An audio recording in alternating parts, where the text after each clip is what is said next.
నిన్న ముఖ్యమంత్రి రేవంత్ రెడ్డి ఈ బీసీ రిజర్వేషన్ ఇల్లు 5వ తారీఖు 6వ తారీఖు 7వ తారీఖు అని 3 రోజులు పెట్టుకున్నారు, ఢిల్లీలో ఉన్నారు కదా. నిన్న యాక్చువల్గా వీళ్ళు రాష్ట్రపతిని కలవాలి, మాకు రాష్ట్రపతిని కలవడానికి మాకు అపాయింట్మెంట్ కూడా ఇవ్వలేదని ఆయన సీరియస్ అవుతున్నారు. చివరికి ఏం తేల్చిండు రేవంత్ రెడ్డి? 5, 6, 7 తేదీల్లో ఢిల్లీ టూరు, 6వ తేదీన చేసిన మహాధర్నా, వీటన్నింటి తర్వాత చివరిగా రేవంత్ రెడ్డి తెలిసింది ఏంటంటే, మనం ఏదైతే ముందే చెప్పామో చివరికి ఇది ఆయన 9th షెడ్యూల్లో పెట్టడు, ఈడ జీవో వల్ల ఒరిగేది ఏమీ లేదు. చివరికి అయ్యేదేంది? పార్టీ పరంగా 42% బీసీలకి టికెట్లు ఇవ్వాలి, రిజర్వేషన్ అమలు చేయాలి అన్నది తప్పితే వీళ్ళు చేసే అవకాశం లేదు. నేను ఎవ్రీడే ఇదే చెప్తున్నా. ఇక్కడ ఆర్డినెన్స్ వల్ల ఒరిగేది ఏం లేదు. ఆ జీవో వస్తుంది, జీవో వల్ల కోర్టుకు వెళ్తే కోర్టు వాయిదా వేయడం ఇంకోటి జరుగుతుంది, ఇంకా ఎలక్షన్స్ లేట్ అయ్యే అవకాశం ఉంది. 100% ఇది అమలే కాదు ఇక్కడ తెచ్చిన జీవో వల్ల. ఎందుకంటే గతంలో మహారాష్ట్రలో కూడా సేమ్ ఇట్లాగే మరాఠీలను బీసీలో కలుపుతూ నిర్ణయం తీసుకుంటే ఎలక్షన్ ప్రాసెస్ స్టార్ట్ చేసి టక్మని వాళ్ళు ఆ రిజర్వేషన్స్ అమలు చేయాలని ప్లాన్ చేశారు. కానీ సుప్రీంకోర్టు ఆపేసింది. నిర్దాక్షిణ్యంగా మీరు ఇమీడియట్గా ఆపేయండి అని చెప్పింది. సో దీంతో అక్కడ ఎలక్షన్ ప్రాసెస్ స్టార్ట్ అయిన తర్వాత ఏదో ఫాస్ట్గా మూవ్ చేయాలని ప్లాన్ చేసినా కూడా కుదరలే. ఈడెట్లా కుదురుతుంది? ఎవరో ఒకరు కోర్టుకు వెళ్ళడం ఖాయం. లాస్ట్ 2018-19లో కూడా కేసీఆర్ ముఖ్యమంత్రిగా ఉన్నప్పుడు ఇదే లోకల్ బాడీ ఎలక్షన్స్ అప్పుడు 34% ఉన్న రిజర్వేషను దాన్ని అమలు చేయాలి అనుకున్నప్పుడు ఎస్సీ ఎస్టీలకు పోని మిగతా రిజర్వేషన్ అక్కడ వస్తున్నది 23%. సో దీంతో ఏం చేయాలో అర్థం కాక ఆయన ఏం చేసిండు, హైకోర్టు ఇట్లాగే జీవో తెచ్చిండు. జీవో తెస్తే కోర్టు ఏం చేసింది, కొట్టేసింది. మళ్ళీ సుప్రీంకోర్టు పోయింది. సుప్రీంకోర్టు ఏమన్నది, నువ్వు ఈ పిటిషన్ని విరమించుకుంటావా, ఎలక్షన్ లేకుండా చేయాలన్నా, ఇంకా ఉన్న రిజర్వేషన్ కూడా తీసేయాలని ఒక స్టేట్మెంట్ ఇవ్వడంతో పిటిషన్ విత్డ్రా చేసుకున్నాడు. కానీ ఆ రోజు ఆయన ప్రయత్నం చేయలే. సరే వీళ్ళు ఈరోజు ఎంతో కొంత ప్రయత్నం చేస్తున్నారు, కానీ మీ ప్రయత్నము చిత్తశుద్ధి లేని శివపూజలాగా ఉన్నది. ఎందుకంటే మీరు ఇక్కడ 2 బిల్లులు, విద్యా ఉద్యోగాల్లో 42% అండ్ లోకల్ బాడీస్లో 42% రిజర్వేషన్ సంబంధించిన 2 బిల్లులు అసెంబ్లీలో ఆమోదించి గవర్నర్కి పంపి గవర్నర్ సైన్ చేస్తే రాష్ట్రపతికి పంపిస్తే దాదాపు రాష్ట్రపతి టేబుల్ మీదకి ఆ బిల్లులు పోయి 3 నెలలు అవుతుంది. 3 నెలల నుంచి మీరు ఇంతవరకు ఒక్క ఆల్ పార్టీ మీటింగ్ లేదు, ఒక డెలిగేషన్ ఢిల్లీకి తీసుకుపోయింది లేదు, ఏం లేదు. ఆల్ ఆఫ్ సడన్గా 5వ తారీఖు 6వ తారీఖు 7వ తారీఖు ఒక ధర్నాని పెట్టుకున్నారు. సరే ఈ ధర్నా వల్ల పాజిటివ్ అంశం ఏంటి అంటే దేశవ్యాప్తంగా ఇది ఒక చర్చకు దారి తీసింది, అంతవరకే. కానీ దీనివల్ల ఈ 42% రిజర్వేషన్స్లో ఏమైనా కదలికి వచ్చే అవకాశం ఉందా అంటే లేదు. వాళ్ళు క్లియర్గా ఉన్నారు, మేము 9th షెడ్యూల్లో పెట్టమది కుదరదని చెప్పేస్తున్నారు బీజేపీ వాళ్ళు ఓకే అనకుండా అది కుదిరే అవకాశమే లేదు. ఈ ఒత్తిడి 3 నెలల ముందు నుంచే తీసుకొస్తే ఎట్లుండేదో. సో ఇప్పుడు అది 9th షెడ్యూల్లో పెట్టరు, ఈ ఆర్డినెన్స్ తర్వాత తీసుకొచ్చే జీవోకి ఉపయోగం లేదు. అందుకే మనం ముందు నుంచి ఏమంటున్నాం, ఈ 2 అయ్యే పనులు కావు, చివరికి మేము పార్టీ పరంగా టికెట్లు ఇస్తున్నాం, ఏం చేస్తాం, ఎలక్షన్లు పెట్టకపోతే గ్రామాలు ఆగమవుతాయి, మేము పార్టీ పరంగా 42% రిజర్వేషన్ అమలు చేస్తాం, టికెట్లు ఇస్తామని అనౌన్స్ చేస్తారు. ఇదే కదా మనం ముందు నుంచి మాట్లాడుకుంటుంది, జరిగేది కూడా అదే. తేల్చేసిండు రేవంత్ రెడ్డి కూడా. సింపుల్, ఆంధ్రజ్యోతిలో చూడండి, ఆయన చాలా క్లియర్గా మాట్లాడిండు. బీజేపీ బీఆర్ఎస్ఏ అడ్డు, బీసీ రిజర్వేషన్లకు అవి వ్యతిరేకం, అపాయింట్మెంట్ ఇవ్వొద్దని రాష్ట్రపతి పైన మోదీ అమిత్ షా ఒత్తిడి చేశారు. ప్రయత్నాలన్నీ చేశాం, రాష్ట్రపతి చొరవ తీసుకోవాలి. నిజంగానే మీరు ప్రయత్నాలన్నీ చేశారా? ఒక ధర్నాతో మీరు ప్రయత్నం చేశారని మనం అనుకోవచ్చా? ఎంత చిత్తశుద్ధితో ఈ వ్యవహారాన్ని డీల్ చేయాలా? కామారెడ్డి డిక్లరేషన్లో, ఎలక్షన్స్కి ముందు కామారెడ్డి డిక్లరేషన్లో మీరు పెట్టిన అంశమే. ఇప్పుడు మీకు చిత్తశుద్ధి ఉంది అనుకుంటే, మీరు చిత్తశుద్ధి మీకు ఉన్నది అని భావించాలి ప్రజలు అని అనుకుంటే, బీసీలు భావించాలనుకుంటే, మీరు అదే కామారెడ్డి డిక్లరేషన్లో 42% కాంట్రాక్టులు తెలంగాణలో బీసీలకు ఇస్తామన్నారు. అమలు చేశారా? చెప్పాలా? 42% బీసీలకి కార్పొరేషన్ చైర్మన్ పదవులు ఏమైనా ఇచ్చారా? చెప్పండి. 42% మీ చుట్టూ ఉన్న వాళ్ళు ఎవరన్నా బీసీలు ఉన్నారా? 42% ఇంకా మీరు ఏదైనా పదవులు ఇస్తే ఆ పదవుల్లో 42% రిజర్వేషన్ని అమలు చేశారా? మీ పార్టీ పదవులు అవనివ్వండి, ఇంకోటి అవనివ్వండి. అక్కడ చిత్తశుద్ధి లేనిది మీరు ఈ అంశంలో మీరు గట్టిగా పనిచేస్తున్నారని ఎట్లా భావించాలి? మీరు ఈజీగా అమలు చేయాల్సిన దగ్గరనే మీరు అమలు చేయలేకపోతున్నారు. ప్రయత్నాలన్నీ చేశామంటే ఎక్కడ మీరు చేసిన ప్రయత్నం ఏది? జీవో ఇస్తే కోర్టుల్లో వాయిదా వేస్తే నిధులకు చిక్కు అయిపోయింది. ఒకవేళ ఇప్పుడు ఏదైతే వీళ్ళు పంచాయతీరాజ్ చట్టం 2018ని సవరించి సెక్షన్ 285A దాన్ని సవరిస్తూ 50% రిజర్వేషన్స్ ఏదైతే క్యాప్ ఉన్నదో దాన్ని ఆ పంచాయతీరాజ్ చట్టం 2018లో పెట్టడం జరిగింది. సో దాన్ని తొలగిస్తూ ఆర్డినెన్స్ తీసుకొచ్చారు. ఆ ఆర్డినెన్స్ గవర్నర్ దగ్గర పెండింగ్లో ఉన్నది. గవర్నర్ ఏమో రాష్ట్రపతి పరిశీలనకు పంపినట్టున్నారు, అది పెండింగ్లో ఉంది. అది ఒకవేళ చట్టాన్ని సవరించిన తర్వాత ఒకవేళ ఆర్డినెన్స్ మీద సంతకం పెడితే చట్ట సవరణ జరుగుతుంది. చట్ట సవరణ జరిగిన తర్వాత దానికి అనుగుణంగా ప్రభుత్వం ఒక జీవో తీసుకురావాలి. బీసీలకి 42% రిజర్వేషన్స్ అమలు చేస్తున్నామని ఆ జీవో తెస్తే అప్పుడు అమలు అవ్వడానికి అవకాశం ఉంటుంది. మళ్ళీ దాని మీద ఎవరైనా కోర్టుకు పోతే అది అమలు కాదు. అందుకే రేవంత్ రెడ్డి ఏమంటుండు, మేము తెచ్చిన ఆర్డినెన్స్ ఏదైతే ఉందో ఆర్డినెన్స్ ద్వారా తెచ్చే జీవో ఏదైతే ఉందో ఆ జీవో ఇస్తే కోర్టుల్లో ఒకవేళ కనుక వాయిదా వేస్తే కోర్టు నిధులకు చిక్కొస్తుంది, గ్రామాలు ఇప్పటికీ ఆగమవుతున్నాయి అంటుండు. మీరు అధికారంలోకి వచ్చి 2 సంవత్సరాలు అవుతుంది, మీరు బిల్లులు పెట్టి 3 నెలలు అవుతుంది. కావలసినంత సమయం ఉండగా మీరు ఇప్పుడే ఎందుకు హడావుడి చేస్తున్నారు? దానికి సమాధానం చెప్పాల్సిందే. రాజకీయ పార్టీలు 42% టికెట్లు ఇవ్వడమే చివరి మార్గం తేల్చిపడేసింది, అయిపోయింది, ఖతం. రాజకీయ పార్టీలు 42% టికెట్లు ఇవ్వడం తప్ప ఇంకొక మార్గం లేదు అని చెప్పేస్తున్నారు రేవంత్ రెడ్డి. రేపు జరిగేది అదే. రేపో ఎల్లుండో రేవంత్ రెడ్డి కూడా అనౌన్స్ చేస్తాడు, బీసీలకి 42% టికెట్లు మేము పార్టీ పరంగా ఇస్తున్నామని. మొన్న బీజేపీ ఆల్రెడీ అనౌన్స్ చేసింది, ఇక బీఆర్ఎస్ కూడా ఇవ్వక తప్పదు. ఒక పని చేయండి, అట్లీస్ట్ మీరు ఒక పని చేయాలి. మీరు ఏం చేయాలంటే మూడు పార్టీలకు బీసీలు రిజర్వేషన్లు ఇవ్వాలన్న ఆలోచన ఉంది కదా, మీరు ముగ్గురు అనుకోండి. గ్రామాలని ఏ గ్రామాల్లో అయితే బీసీలకి ఒకరు ఇస్తున్నారో అందరు అక్కడ బీసీలకే ఇవ్వాలని డిసైడ్ అవ్వండి. మరి ఆ రకంగా అవ్వడానికి అవకాశం ఉందా? కాంగ్రెస్ ఆయన బీసీకి ఇచ్చిండు అనుకుందాం ఒక ఊర్లో, బీజేపీ ఆయన బీసీకి ఇస్తాడా? మీరు గ్రౌండ్లోకి వెళ్ళిన తర్వాత మళ్ళీ మీ వర్గమే కదా మీకు అక్కడ, కులమే కదా మిమ్మల్ని నడిపించేది. మళ్ళీ నువ్వు బీసీకి ఇస్తే ఆయన రెడ్డికి ఇస్తాడు, నువ్వు రెడ్డికి ఇస్తే ఆయన వెలమకి ఇస్తాడు, నువ్వు రెడ్డికి ఇచ్చిన దగ్గర ఆయన బీసీకి ఇస్తాడు, అయిపోయా.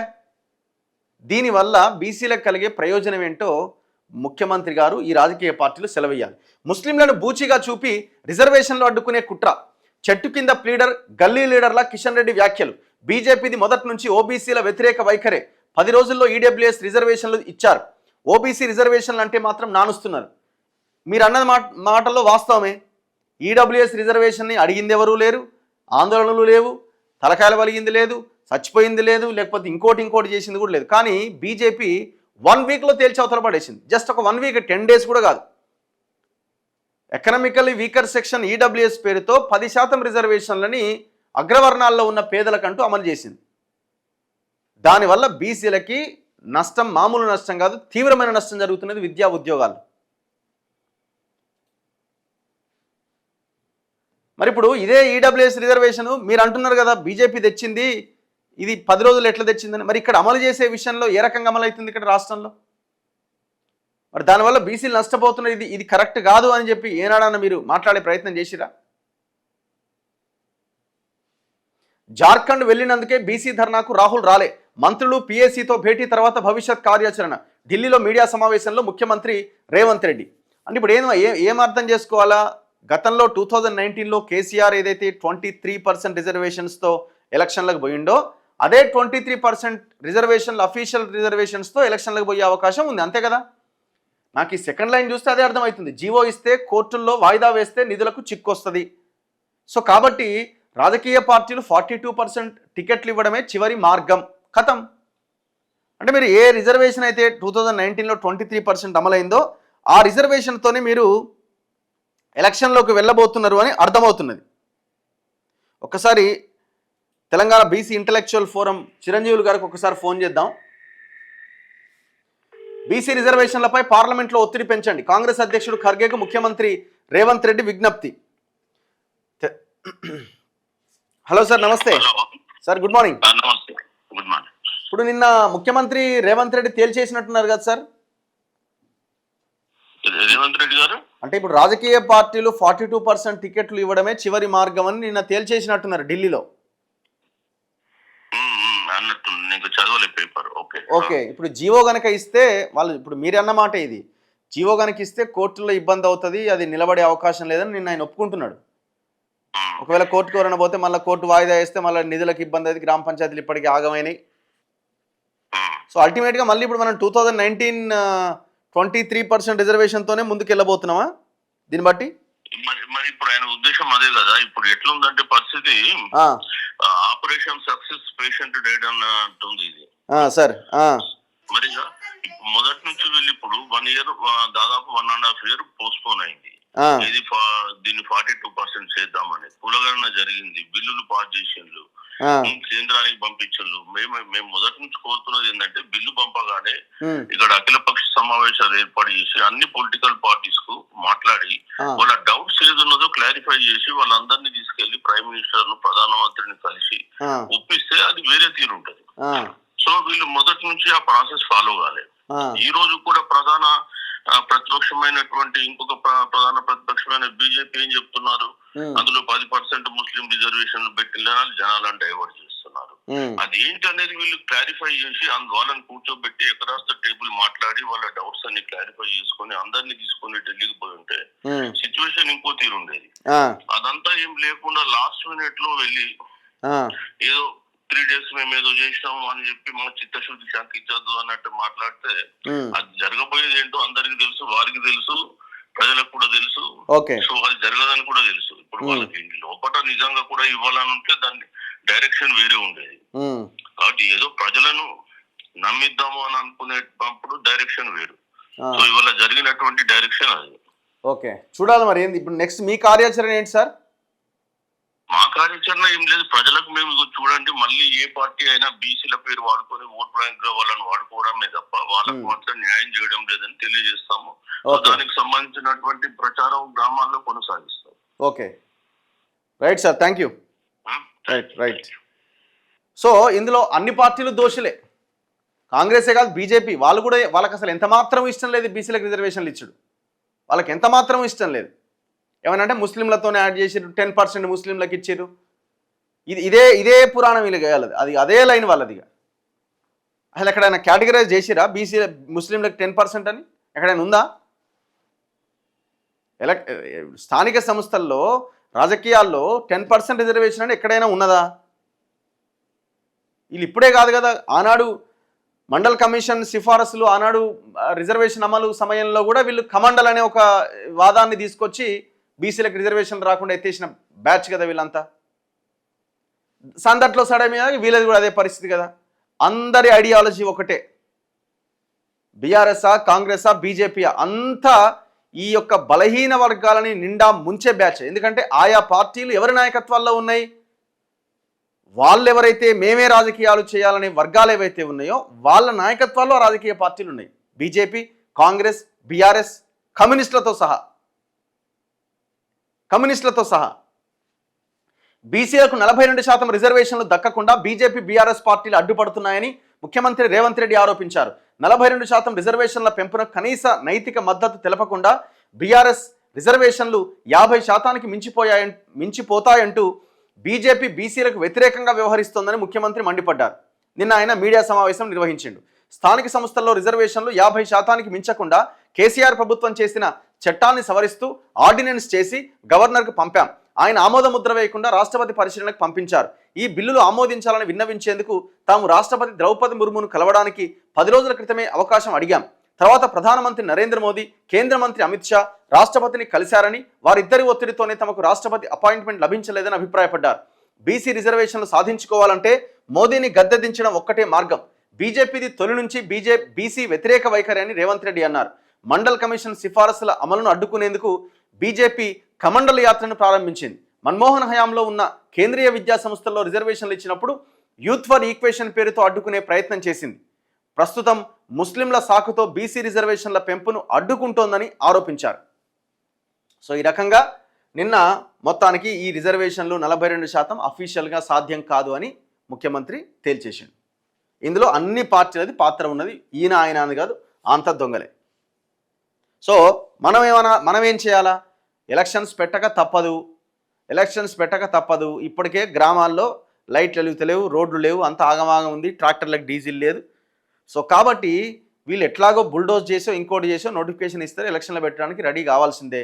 ఈ పరిస్థితుల్లో కొంత ఆర్థికంగా బలంగా ఉన్న, ప్రజల్లో మంచి పేరున్న ఎవరైతే బీసీ యువకులు, ఎస్సీ ఎస్టీ యువకులు ఎవరైతే ఉన్నారో రంగంలోకి దిగండి. గ్రామానికి 10 మంది అయినా పోటీ చేయడానికి రెడీ అవ్వండి. ఏమాత్రం సంశయించకుండా, ఆలోచించకుండా, ఎక్కువ డబ్బులు ఖర్చు పెట్టకుండా పోటీ చేయండి. ఇట్లా పోటీ చేయడం ద్వారా ప్రశ్నించే తత్వం పెరుగుతుంది, క్వశ్చన్ చేసే ఆలోచన వస్తుంది. సో మీరు కూడా లీడర్లం అనే దీనివల్ల భవిష్యత్తులో రాజకీయాలు చేయడానికి, మంచి సమాజాన్ని నిర్మించడానికి ఉపయోగపడుతుంది.